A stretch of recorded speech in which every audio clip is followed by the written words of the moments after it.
Today I'm going to beat Pokémon Colosseum using only Plusle Minun, the cheering Pokémon. Can these two electric types support each other through the desert region's brutal challenges, or will their cheering not be enough to defeat Cypher's admins? Let's find out. Challenge rules are on screen now and in the description below. Many thanks to 𝗟𝗶𝗲 for allowing me to use her Pokémon Colosseum remixes as the background music in the video, and to 𝗥𝘂𝗹𝗲𝗀 for their incredible Pokémon artwork I use on the thumbnail. You can find both of them on Blue Sky.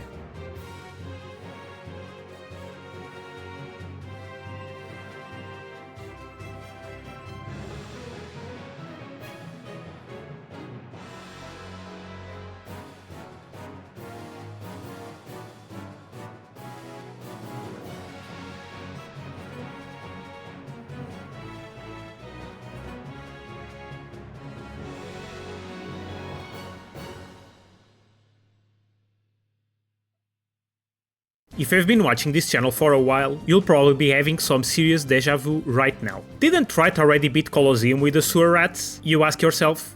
Yes I did. That was actually my very first challenge run on this channel, right about a year ago, where I coined the moniker of the sewer rats for these two, because of just how terrible they are. However, I've since changed my challenge rules quite significantly, so I thought Plusle Minun in particular needed a full rerun in their own video. And since I know more or less where they will struggle, I thought it could be fun seeing how those rule changes would affect them. As a reminder, let's briefly talk about the sewer rats in Colosseum once again. For stats, Plusle Minun have a grand total of 405, with amazing speed, decent special attack, but paper-thin defenses and very low physical attack. Minun is slightly more defensive than Plusle, which actually does matter a bit, as you'll see later. You can probably tell from these stats that pretty much any ground type move evaporates these two out of existence. However, these stats are a bit misleading, and that's because of their gimmicky signature abilities, Plus and Minus, which only work in multi-battles. When they are together on the field, both Plusle and Minun get a 1.5 times increase in their special attack stat. This means that their effective special attack is way higher than their base values would suggest. In fact, their special attack is roughly equivalent to that of legendary Pokémon. All that's to say that the sewer rats are the definition of a glass cannon. They hit pretty hard and fast, but are incredibly frail. The main problem with these two isn't their defenses though. No, the problem is their ridiculously shallow move pool. They basically only learn electric and normal type moves, both by level up and TM. Since all normal type moves are physical in Generation 3, those moves won't use our ridiculous special attack at all. We are highly reliant on our admittedly powerful electric moves, but once again, ground types wall us hard. And if you know anything about Colosseum, is that there's an overpowered trainer who loves using 𝗟𝗏𝗀𝗀 pretty early on in the game. Why Game Freak didn't give them Ice and Fire Punch is beyond me. The reason why I wanted to redo this run was precisely because my new rules allow for a much better way to solve ground types than relying on Toxic Stall, just like we did in our first run. What tutor move I wanted to have wasn't even a contest. In XT, we used Thunder Punch to stomp through the early game, but in Colosseum we have access to Spark, and the difference in damage isn't that significant. So there really was only one option for us, Seismic Toss. This move alone solves all the annoying ground types in the game, especially those pesky ground rock types that resist normal type moves. And since you're going to be over-leveled throughout the majority of the game, Seismic Toss will be even stronger than you'd expect. It's not a silver bullet though. Seismic Toss is still quite weak, especially against bulky targets, but it's way better than Secret Power and even Return. Like usual, or at least when I remember to actually do this part, I'm writing this prediction section before I've started the run. Since I have some experience playing Plusle Minun in Colosseum, you'd think I know how these two would perform. But honestly, I don't have a great idea what will happen in the later portions of the game. In my original Plusle Minun run, I trained a lot on Mount Battle, so IVs ended up being a cakewalk. Since we won't be doing that now, I truly don't know what will happen past Dakim. Seismic Toss will be great in the early portions of the game, so I doubt we'll be roadblocked by 𝗏𝗏𝗀𝗏 again. Remember that guy? I might have to train a bunch to get past Dakim 2 and even IVs. Leave a comment down below with your prediction. I predict a time of over 3 hours, maybe around 3 hours and 30 minutes. Just like in our original run, the early game offers zero challenge. Spark is the only move we need to stomp almost every Pokémon in our way. That's a good thing, because we'll need almost all the remaining slots in our moveset to counter Dakim. As I learned in the previous run, we'll need both Anchor and Growl on Plusle, while Minun will soon learn the other tools we need. We won't be needing any type boosting items from the RGB troopers, so I went straight to Bluno and crush his Croconaw with impunity. We soon arrive at Pyrite Town, but even here we are still crushing everything. Kale is sometimes a problem with his powerful Shadow Turret, but we can get past him with yellow HP. Here Manam learns the 4th linchpin against Dakim, Charm, replacing Secret Power. We won't be needing it today, because Seismic Toss is so much better. We finally see the fighting type move get some usage in the Pyrite Colosseum round 0, which opens with Hunter Hawks, who has 2 ground types. Plusle has to rely on his weak returns, but Minun can deal some decent damage with Seismic Toss. The rest of Pyrite Colosseum was extremely easy, so let's skip straight to Pyrite building. It was here that we faced the first wall of the game in our original run. Bandana guy Gits, with his ground types Larvitar and 𝗟𝗏𝗀𝗀. We had to clear him using Toxic Stall originally, but this time we boost Seismic Toss and just got down to yellow HP on Plusle. On top of this dilapidated building is the 𝗟𝗏 and 𝗟𝗏𝗀𝗃 tag team. 𝗟𝗏 is obviously a cakewalk, with her underleveled Shadow Armor raid, and we take no damage. I was a bit afraid of 𝗟𝗏𝗀𝗀's bulky Mantine surviving our Spark, but it was no match for our 4 times damage and our plus boosted special attack. In Pyrite Cave I make a massive change of plans compared to the first run here as well. I decided to battle every single trainer in the cave for experience. Trust me, we are going to need it, and these trainers give a little bit more experience than those in Finax Stadium. That said, I think this was a mistake, and I'll discuss it later in the postmortem section. But it's against the mandatory Rider Tuan where we get our first single KO of the run. His Numel is decently bulky and survives our Seismic Toss, which lets it use Dig to one-shot Minun. I managed to defeat it on the next turn with Plusle after it decided to use Focus Energy instead of Dig again. But now we gotta waste a lot of time to go back and revive our fallen soldier on the first floor of the building. A bit of a side note, there are revives in the Pyrite building, but they are behind an optional battle, and I never pick them up. I have never picked them up in any run. If I started picking them up, it would actually be kind of useful in this situation to revive Minun. But yeah, I never picked those revives at all, but I know they exist. Anyway, the rest of this dump was super easy, so after grabbing the vitamins in the cave, we go straight to the first boss of the game, Mirror B. Let the music play.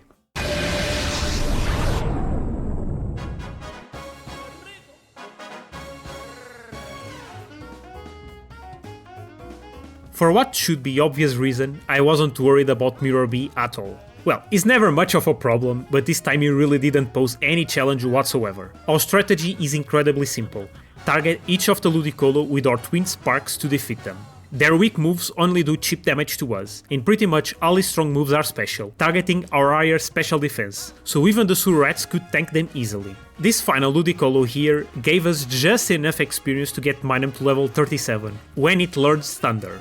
I hesitate a lot on whether to teach it, but eventually refuse. Random strats will be our final play, but right now our moveset is entirely focused on defeating Dakim, which is basically immune to electric moves. Plus, Spark is more than enough for all the cannon fodder in our way, and we can get Thunder VATM easily anyway. The Shadow Sudowoodo with Shadow Rush could be threatening sometimes, coming from a base 100 attack, but since it's a pure rock type, we can two-shot it with Unresisted Spark. Our time at Mirror B was 42 minutes. After rescuing Ducking's Plusle, which later joins our team, imagine having 2 Plusles in a team at once, oh my god. We go straight to Agate Village and to the mini-boss Scrub. His Geodude was a major pain in my original Plusle and Minun run because of Dig, but I knew exactly what to do here. We Charm and Growl Geodude to -3 attack, while Wynot is put under Anchor. Geodude's subsequent Dig dealt just about a third to Plusle. Seeing as both his Pokémon were just useless, Scrub actually withdrew both of them, which is a rather rare occurrence in Colosseum.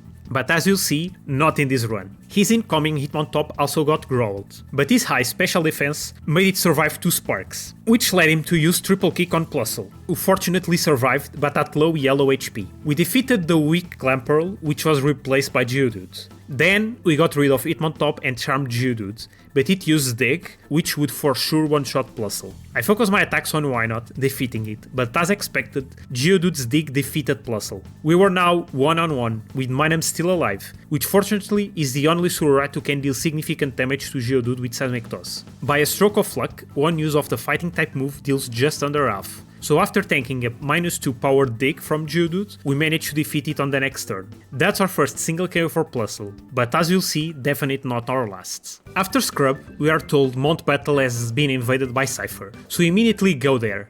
Well, not really. This is where the boring part of the run starts, the Phenac grind. I know from experience that 𝗥𝘂𝗋𝗋 is just unbeatable without some more levels. However, at this point in the game, there really isn't any good spots to train. I hesitate to go to the Pirate Colosseum because it's an absurdly high level with quite good Pokémon, and the trainers in Pirate Building aren't rematchable until 𝗥𝘂𝗋𝗋 is defeated, which means the only places to train are the Pre-Gym and Phenac Stadium. The former not only has super low level Pokémon, but he also has a team littered with ground types with Dig. So essentially our only option is the Phenac Stadium, which gives stupidly low XP at this point in the game. It's not all bad though, we needed to come here anyway to get Rain Dance at some point. However, Rain Dance is the first EM we get, so we only really need one around here. But to get to the level we want, 41 on each of our sewer rats, we need to do 6 rounds here. Oh dear. This wasn't difficult or anything, since these trainers are pathetic.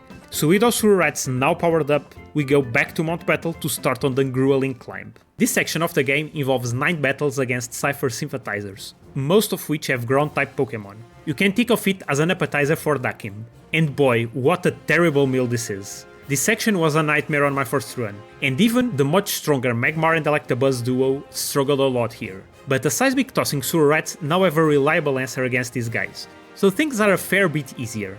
That said, it's not a cakewalk or anything.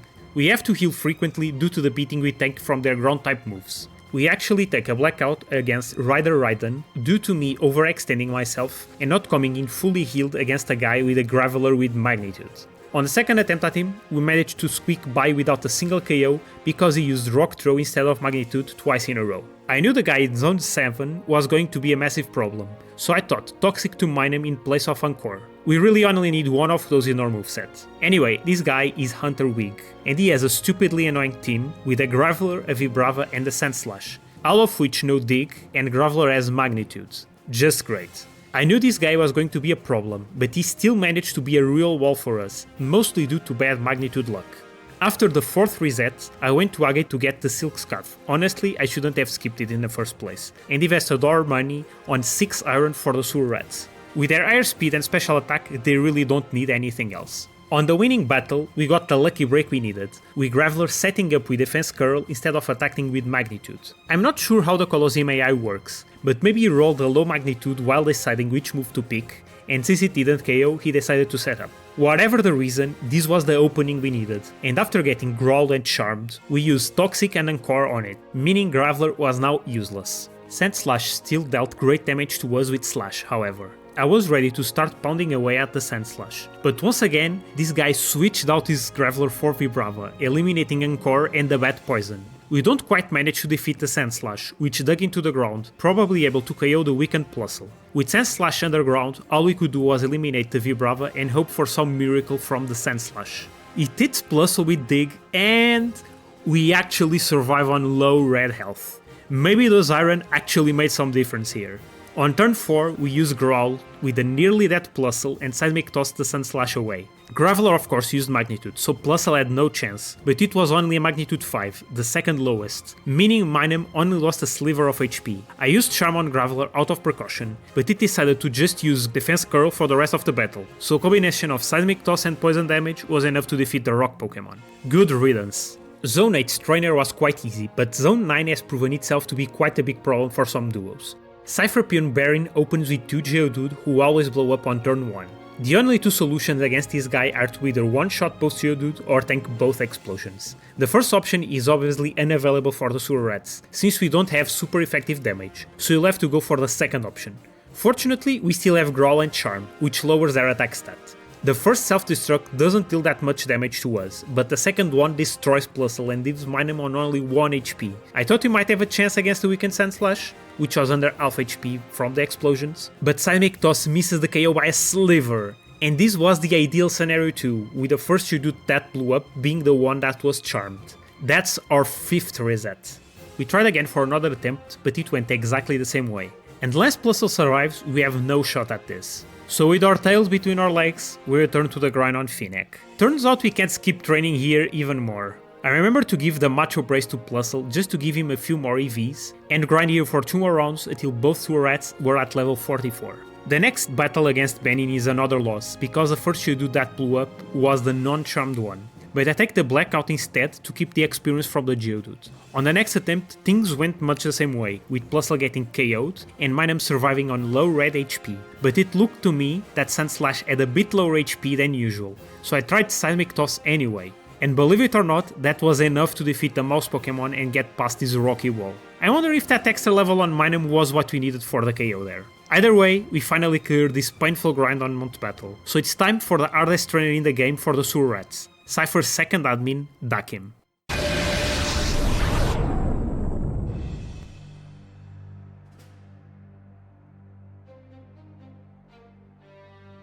Surprising exactly 0 people, 𝗥𝘂𝗋𝗄𝗏 wasn't easy, but I also played his first 2 attempts very poorly. We lost our first try because he opened with Marshtomp instead of Golem, which is our preferred victim. He does open with the Rock type on the second attempt, but I forgot Metang has clear body, and that Golem of course protects on the first turn. So he lost a turn using Growl and got hit by Metang's Earthquake, which although rather weak, still dealt around half to the Sewer Rats. Despite managing to put Golem under Encore, we just don't have enough damage for Marshtomp, and it easily defeated Plusle with Mudshot. So you know what that means, we are back on Finac yet again. This time we just do 2 rounds so Plusle could get to level 45 over the next damage running threshold, and hopefully that would allow the KO on Marshtomp. Because yes, if you haven't noticed, we are still using Return with Plusle. It's here that I should mention a mistake that I made with the setup on this run that I've been purposely neglecting to mention. I accidentally switched Plusle and Minun's nature around. Plusle is modest while Minun is quiet. This is obviously not ideal since Plusle is still using his attack stat for return, and Minun was supposed to be the Rain Dance setter and thus should be faster than Plusle. When I figured this out, I decided to run with it anyway, but seeing the footage back now, it's clear that Plusle has worse damage ranges due to this mistake, and we might have been able to clear 𝗥𝘂𝗋𝗄𝗏 at a lower level if I hadn't made it. On the third attempt on 𝗥𝘂𝗋𝗄𝗏, we got a fantastic battle going, with the stronger Plusle now one-shotting Metang with Spark and Minun charming the incoming Marshtomp. But from there, our strategy collapsed, when 𝗥𝘂𝗋𝗄𝗏 decided to switch both the charmed Marshtomp and the Anchored Camerupt out, and switch in his Shadow Entei, which I have never seen happen before. Finally, on our 4th attempt, he opens with Golem, which is the ideal scenario. I defeat Metang with Plusle Spark and charm the incoming Marshtomp, while Golem protects. On turn 2, we Anchor Golem with Minun, while Plusle uses a surprisingly powerful return on Marshtomp, dealing just over half. Its -2 attack Mudshot barely scratches us, but it does lower our speed. On turn 3, I focus my moves on the first slot of the battle, defeating Marshtomp with Seismic Toss and dealing about a third to Camerupt with return. On the next turn, I decided to focus on using Toxic on Golem and Charm on Camerupt, whose powerful Earthquake puts Plusle under a third and Minun down a third, but it also dealt about a third to his own Rock type. On turn 5, I defeat Camerupt with Seismic Toss and return, while Golem continues being under Encore, bringing out his final Pokemon, the Shadow Entei. Thankfully, Minun is faster than the legendary beast, with its Spark dealing over half to Entei and also paralyzing.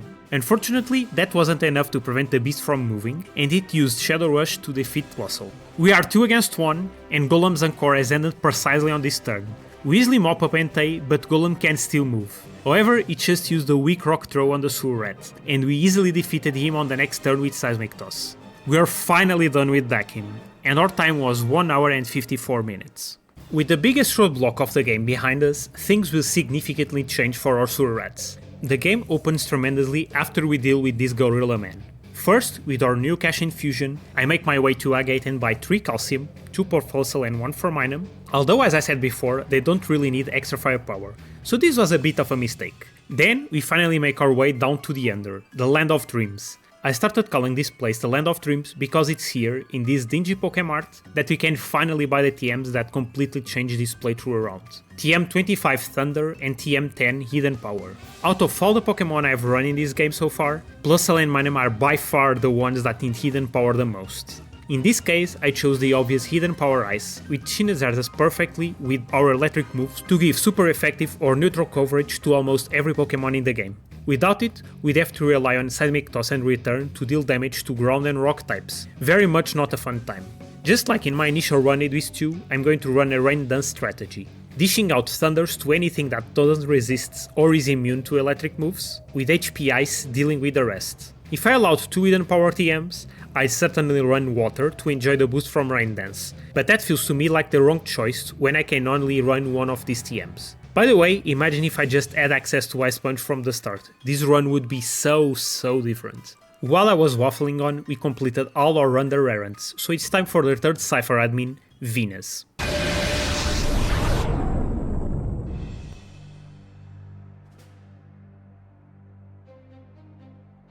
As you can see, I didn't teach Thunder nor Rain Dance to the Surrats just yet, thinking I could do this with only Hidden Power Ice. The problem with Venus is her 𝗟𝗂𝗍𝗂𝗧, probably the singest most problematic Pokemon in the entire run for so many duos. This thing is designed to counter electric types, and even after a combined -3 in attack from Growl and Charm, its Earthquake still does half to the Surrats. Plus, apparently Colosseum's AI is personalized, because Venus also decides to switch out 𝗟𝗟𝗍𝗂𝗧 to get rid of its debuffs. Seriously, what the hell is going on today? Yeah, we had no shot in this attempt. Instead of trying again, I decided to finally go to the Pyrite Colosseum to gain some much needed levels. The trainers here are absurdly high level, 50 and above, but by focusing on the same enemy with both rats, we can actually earn some good experience here. Not without some faults though, 2 blackouts and 3 single KOs on Plusle. I really should have thought it Protect at this point, because it's so underlevel compared to Minun that it's always getting targeted by all the enemy Pokemon. That way, we could have strategically used Protect to have Plusle actually survive and earn some more experience. Anyway, we train here until both Surrats are over damage running thresholds, level 41 for Plusle and 50 for Minun, and we return to Venus.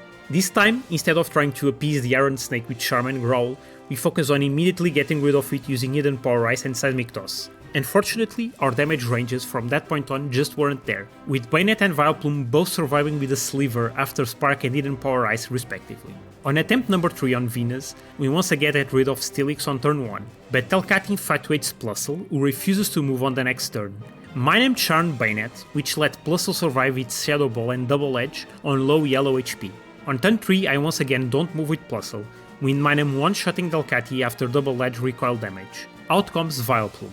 Bayonet, seeing its lowered attack stat, used Psychic on Plusle, which was good for us since it actually survived on 7 HP. On the next turn, the freed Plusle used Hidden Power on Vileplume, once again missing the KO, but Minun's Spark one-shots Bayonet. Out comes Venus's ace, the Shadow Suicune. However, Vileplume was free to move, and it finally finished Plusle off. Once again, we are 2-on-1 against an admin, with Suicune having a full-powered Surf to hit us with, so things are precarious to say the least. I moved first to use Spark on Suicune, which was a stupid move, since it's quite bulky and obviously wouldn't KO without Minus's special attack boost. Thankfully, its Surf dealt pathetic damage, and Vileplume's Giga Drain also didn't make much of a dent. I finished off Suicune at last on the next turn, but Vileplume decided to use Attract on us, which could be a death sentence. Of course, I'm immobilized and Vileplume repeats a Giga Drain. I was deadly afraid of being immobilized for tons of turns and of Vileplume restoring enough HP with Giga Drain to make Seismic Toss no longer able to KO it. But thankfully, I finally move against it on the next turn, and the fighting type move was enough for the KO. The time at Venus is 2 hours and 11 minutes, with yet another single KO on Plusle. After dealing with Venus, we go back to the Undershop to buy another copy of Thunder and our all-important TM17, Protect, and again go down to the Under Subway. Spark is still our primary damage dealing move, being more than strong enough for most targets and saving us a setup turn with Rain Dance. However, I really should have taught Protect already, because against Bodybuilder Loina, Plusle gets down to red health due to her Paloswine's dig. If we had Protect, we could have avoided this and similar issues, since Plusle is between 2 and 3 levels below Minun at this point. Anyway, after witnessing the lab's basement getting blown up, we collect the main gate key and proceed inside. The lab is always annoying to deal with due to the abundance of R&Ds using electric types, but fortunately, since we released electric type moves ourselves, we have an advantage here. None of the lab's goons were much of a problem. Not even Cotton, the usually mini boss of this section. Seismic Toss once again proved invaluable with dealing with this pesky steel type Magneton. With a clean lab sweep, it's time to finally teach Thunder, but not Rain Dance, since we won't need it in this battle, to the Surrats, and face the fourth Cypher admin, 𝗍𝗏𝗏𝗀.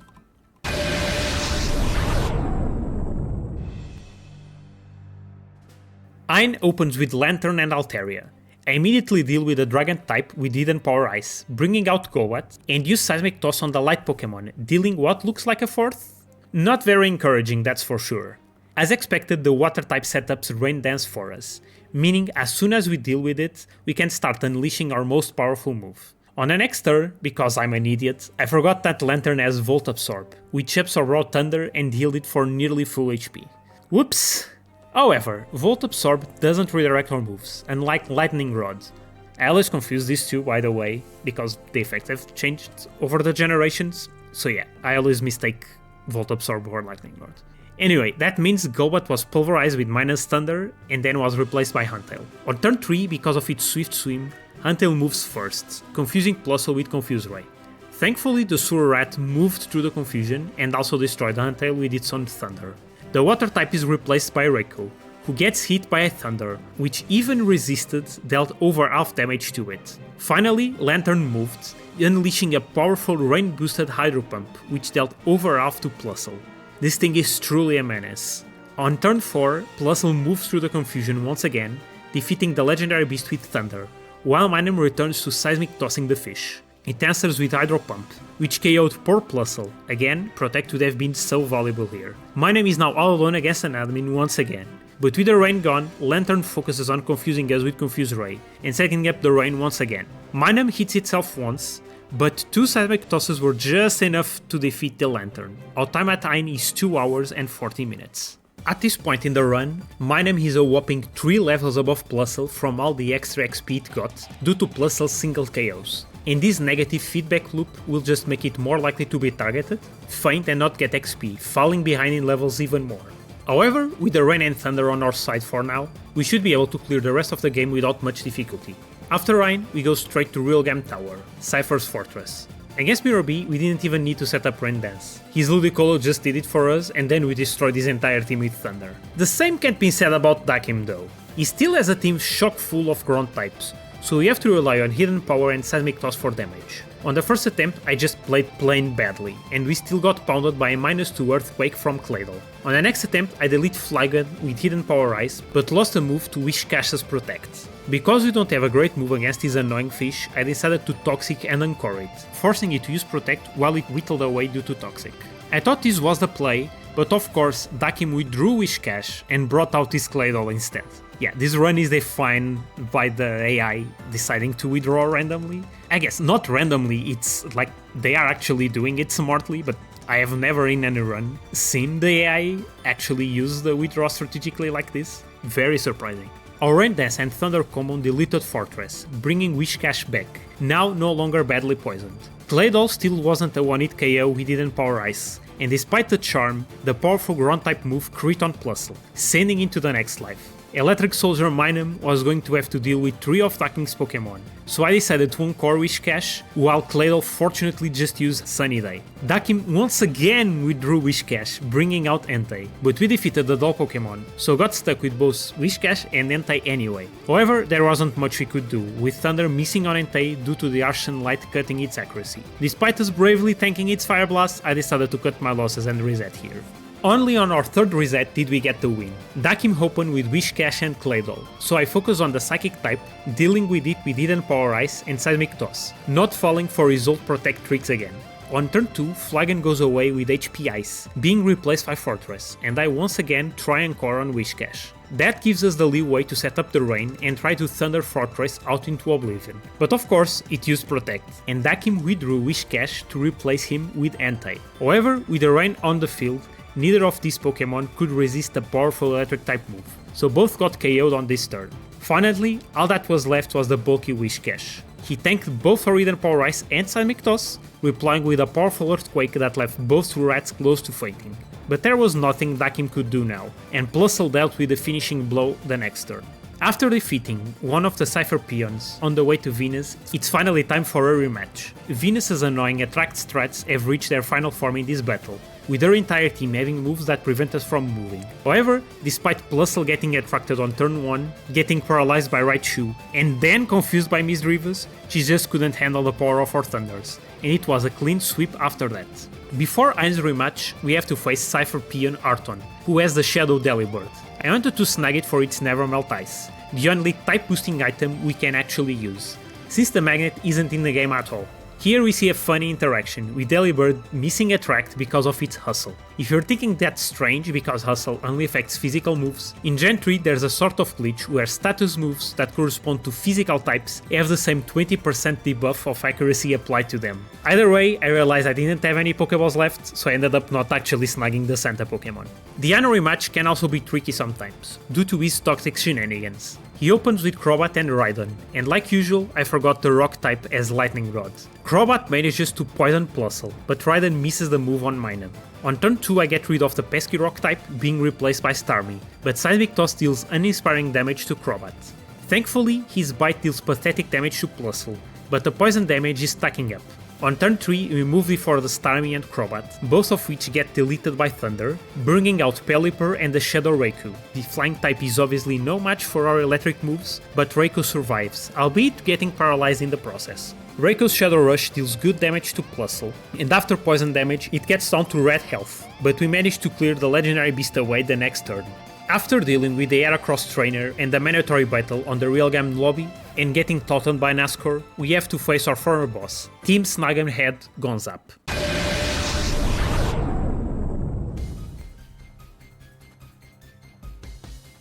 𝗏𝘅 is also a member of the 𝗟𝗶𝗀𝗀𝗀 fan club, which is always a death sentence for the sewer rats. Because I forgot his pincer has Uppercutter, our charm does nothing to it, and it absolutely destroyed us. On the retry, he opens with Hariyama and Crawdaunt. I know this Hariyama is a menace, so after setting up the rain, I get rid of the Armed Cross Pokemon with Thunder, being replaced by Pinsir. Crawdaunt managed to use Sludge Bomb on Plusle, dealing about half and poisoning it. However, with the rain on the field, 𝗏𝘅's frail Pokemon are easy pickings. Pinsir and Crawdaunt fall easily, being replaced by Shiftry and the Shadow Skarmory. I was worried the Shiftry would survive our Hidden Power Ice, but our plus boosted special attack was too much to handle. And of course, Skarmory is just electrocuted by Thunder. Our time at 𝗏𝘅 is 3 hours and 1 minute. Before jumping into the Realgam Gauntlet, I teach Protect to both Plusle and Minun, getting rid of Toxic and Anchor, since they won't be useful for us anymore. In case you don't know, the Tower Colosseum is kinda like the Elite Four in the mainline games, except you cannot heal between battles. None of these trainers offer much challenge to the sewer rats after setting up, but they can always deal damage to us during our first setup turn. By the time we reach the final trainer, Stone, Plusle is already on red health. And because it's the one with Rain Dance, we can't even use Protect to play around with the AM much. Again, that misplay of confusing the nature is coming back to bite us. On Stone we Protect on turn 1, dealing great damage to Cradily with 𝗟𝗏𝗀𝗃, but then I realized I made a grave mistake. I didn't actually heal them on the PC after 𝗏𝘅, just cure their poison and restore their health, which means Minun has no more Thunder PP left. Obviously you can continue the gauntlet without any PP, so I focus on getting as much experience as possible before blacking out, and of course Minun soon falls to Vileplume's Sludge Bomb.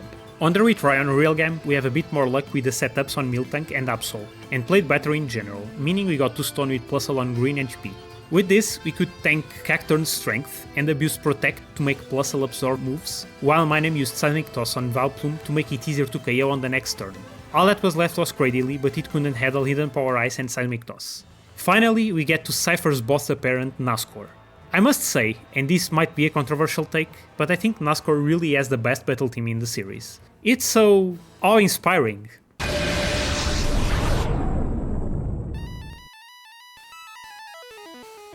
Nascor opens with Roraine and Xatu, and he throws a turn by setting up with X Special. Absolutely perfect for us. We just set up with Rain Dance and start to sweep. No, seriously, there really isn't much to say about this battle. I'm actually just trying to fill time, so you guys can watch the entire battle, but yeah, this was a sweep. Even the bulky Gardevoir and Dusclops get destroyed by Thunder, and we literally take 0 damage. Completely clean sweep. But wait, the run's not over yet. Turns out Nascor wasn't the real mastermind behind Cypher's antics. That honor goes to the affable mayor of Phoenix City, 𝗏𝗏𝗃, or as he is known by his alter ego, 𝗟𝗏𝗃𝗀. Let's get him.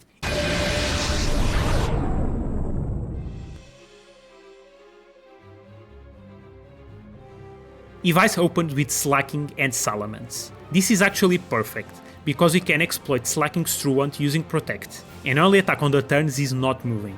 That's exactly what you do on turn 1, blocking all of his moves. On turn 2, I make an objectively poor choice, in setting up Rain Dance and using Thunder on Salamence. Hidden Power Ice would have been enough for it, but I guess I was a bit too eager. Salamence survived with a tiny bit of HP, but it used Dragon Dance instead of attacking us. Once again, if I hadn't messed up the natures, Plusle would have been the one attacking here, and he would have finished off Salamence for sure. Either way, I'll take this lucky break. Turn 3 is another protect turn, and on turn 4 I was feeling confident we could do this, but Dragon Dance was enough for Salamence to move first and destroy Plusle with Double Edge, also killing itself in the process. Whoops! I was more than ready for 𝗟𝗲𝗀𝗀 to defeat us, but this Slaking refused to attack us, so Minun still managed to defeat 𝗟𝗔𝗲𝗄 before going down himself. Thankfully we can just black out here and go right back to 𝗟𝗏𝗀𝗀. I take the chance to finally top up Plusle's level with Rare Candy, putting it at level 62 and Minun at level 61, and use the few PP ups on Thunders to boot to prevent that little incident from earlier. Finally, let's get this clone.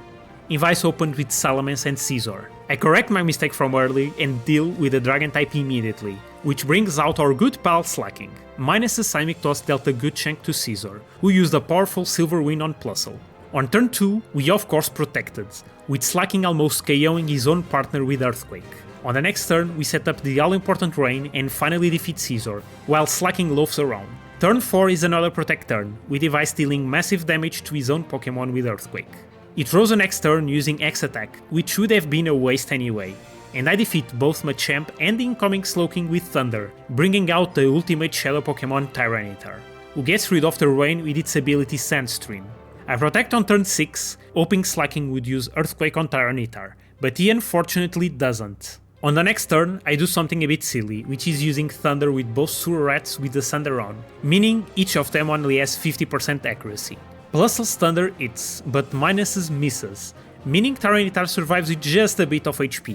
Its subsequent Shadow Rush obviously defeated Plusle, so Minun, once again, is all alone against these two powerful Pokémon, and without the Rain to boot. I protected on turn 8 again, and on turn 9, finally defeated Tyranitar with 𝗟𝗏𝗄𝗧. I was all alone with Slaking, and I could have taken things slowly, chipping away at it using Protect on the turns it could move.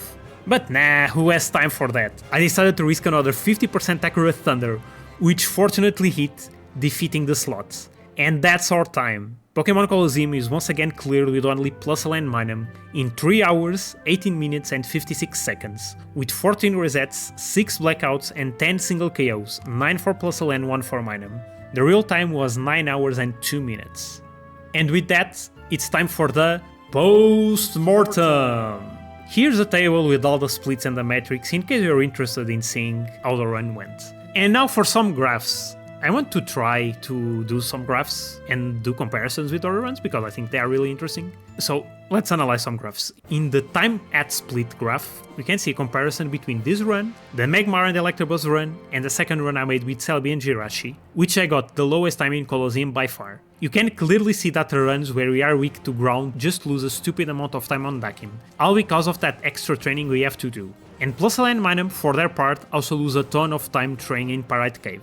In comparison, the Elemental Punchers, even being weak to ground, have the extra defenses necessary to handle Dakim much better, plus have access to that all-important super effective Ice Punch.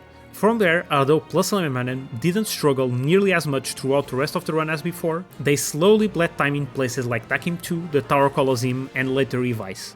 In the level per split graph, you can see that Plusle and Minun finished the game 5 levels above Magmar and 𝗟𝗏𝗄𝗧, despite all of them being in the medium-fast growth rate.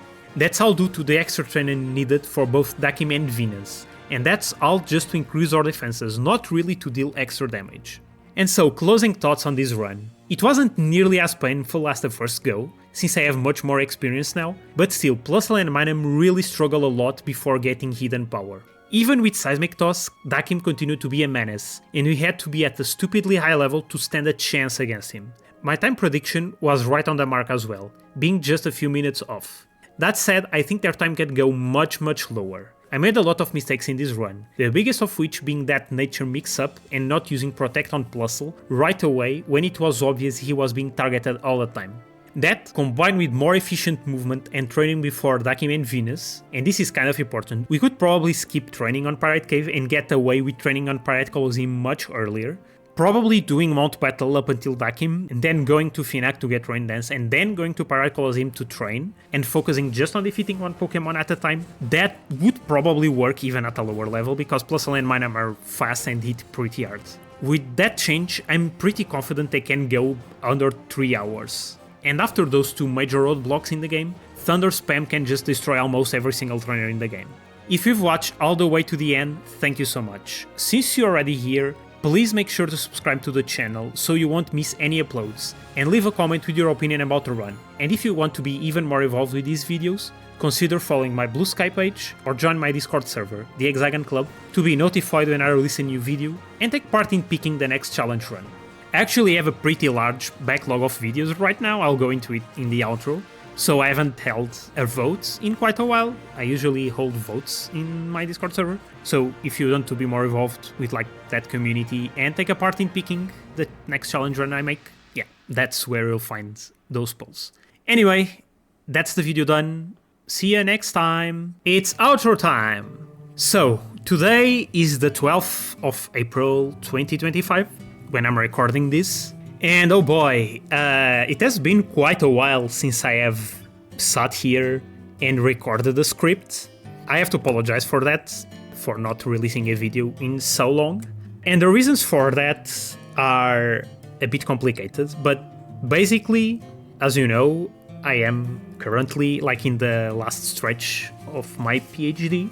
Basically, it was a combination of that and the migraines as usual. So what happened was in January, I focused a lot on finishing the 𝗵𝗂𝗲𝗀𝗀𝗀𝗀 and Magikarp video. And I was like doing very well during January, but then the Botox treatment for the migraines started wearing off. And basically February and early March were pretty bad months for me. I couldn't really do much, especially not playing any games and not even like doing the PhD work. So February and early March were pretty terrible for me. Yeah, that's kind of why I had to focus when I was feeling kind of okay. I had to focus on working on the PhD stuff, and I didn't really have time to focus on the channel, so I kind of left it to the wayside. So the migraines, yeah. I have been... The thing is, since I wrote this script, things have changed a little bit, or quite drastically. So basically, like in March, in like early March, I contacted my neurologist to explain that I was like feeling worse, the Botox was like wearing off. And basically, she got me into like a clinical study, not to test a brand new medicine, but for an observational study for a relatively new migraine prevention drug called 𝗥𝘂𝗹𝗀𝗀𝗀𝗀. Basically, like, I don't want to bother you guys with like the intricacies of like the migraine stuff, but basically the problem with migraines as like a disease is that no one really knows what causes migraines, and each person has different triggers. Basically, like what doctors do is like throw like all preventatives at the wall and see what sticks. Only relatively recently, so like in the past 4 years, have there been a medicine or new drugs that kind of target the pathways that lead to the migraines. So you don't really prevent migraines by preventing the triggers, you prevent them by stopping like the cascade of neural pathways or biological pathways that trigger the pain. And basically, this drug is a very specific migraine prevention drug, and it targets like part of that cascading pathway that eventually triggers the pain. And honestly, I wasn't very hopeful it would do anything, just because I took a pill from similar class of drugs, another 𝗔𝗿𝗀𝗀𝗀𝗀. I took a drug like a while ago from the same class, and I didn't really see any differences, but I took it as an SOS drug instead of a preventative. And since I didn't really respond to it, eventually I didn't continue taking it, and it was quite expensive. However, this study I'm in is really a bit different because like it's a different drug from the one I took, although it's like the same class, it's a different drug. And the study is partially sponsored by the drug company, so the pills are a little bit less expensive. They are still quite expensive, but they are significantly less expensive than they otherwise would be. So I wasn't very hopeful that it would do anything, but actually it is working, which is quite surprising. So I still have migraines, I still have the occasional migraine. However, I really haven't had any very terrible migraines. Oh yeah, I haven't mentioned. So basically, when I started getting worse, I wasn't home. I was staying at another place for a while, and then I started getting worse. I have to go home for my grandpa's birthday, and the day after, I got a really serious migraine and I had to go to the hospital. So that wasn't fun, and that was kind of why I contacted my neurologist to tell the situation, and that's what led to this study I'm participating. So yeah, the drug is actually working. So I still have migraines, but I haven't had any of those mind-breaking migraines I had during those terrible weeks. And I have migraines less frequently and they are weaker. Basically what that means is that I've stopped that cycle of pain where I get a migraine, it lasts one day and the pain continues for another day, and then I get another migraine.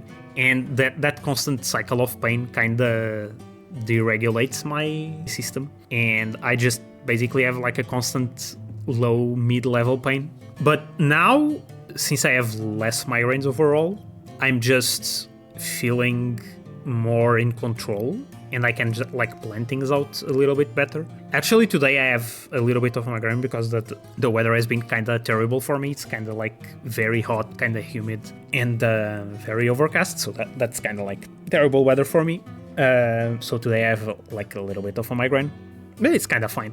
And then I realized another thing, which is I probably, aside from the migraines, I probably also have sinus headaches because I have been doing sinus flushing on and off for the past few months, and I was having a bad time again a week or so ago, and then I started doing the sinus flushing, and basically that low level pain I pretty much always have has gone away. So since I've started doing that, I've been way more stable. So yeah, the pills are definitely working. It's kind of quite awesome to get get my life back a little bit. And since I've been feeling better with the migraines, I've also been playing more often and streaming a little more often. It's not as consistent as I would like, but I can stream once or twice per week, which is pretty good. I've been streaming Pokemon Black 2 using Lyra's favorite Pokemon. The idea was to test this mod I've been doing where I replace every battle. Sorry, the dog's barking. I'm not even gonna remove this. So yeah, I've been playing Black 2 with Lyra's favorite Pokemon to test this ROM hack, where basically all battles that can be replaced by double or triple battles are, and the idea would be to lead to a plus and minus only run. The problem is there actually aren't that many battles in the game that can be double or triple battles, and the thing we have realized is that unless the trainer is stationary, they can't have double battles. They have to be single, triple, or rotations, and I don't know why. So it's kind of annoying because I might have to give up on that idea with the plus and minus run. I don't know. Either way, it's been really fun playing Black 2 again. I never played Black 2, I played White 2, and yeah, it's probably the most feature complete Pokemon game ever. I have been uploading the streams to tried streams. I also switched to streaming on Twitch because I think it's either more fun and I can raid people and get a little bit more connections that way. So yeah, I've been focusing on the PhD stuff and streaming. So I've neglected doing the runs on the Challenge Run channel. So what else? I guess I've been focusing a lot on writing related stuff. So I've mentioned before in my videos that I entered that writing contest in December. So the results of the first round finally came at the end of March, and I got past round 1, which I was expecting. But the thing is, the round 1 this year is a lot stringier than last year. So last edition, 2023 edition. Only around 10% of entries passed the round 1, So, meaning that Project Dungeon, which is the story I wrote, making it past round 1 is actually quite significant. So I'm quite happy with that, and I hope it gets further, but I'm definitely gonna finish that story. The name of the story I submitted is called The Rose of the Sanctum. I'm definitely gonna finish it, I hope this year.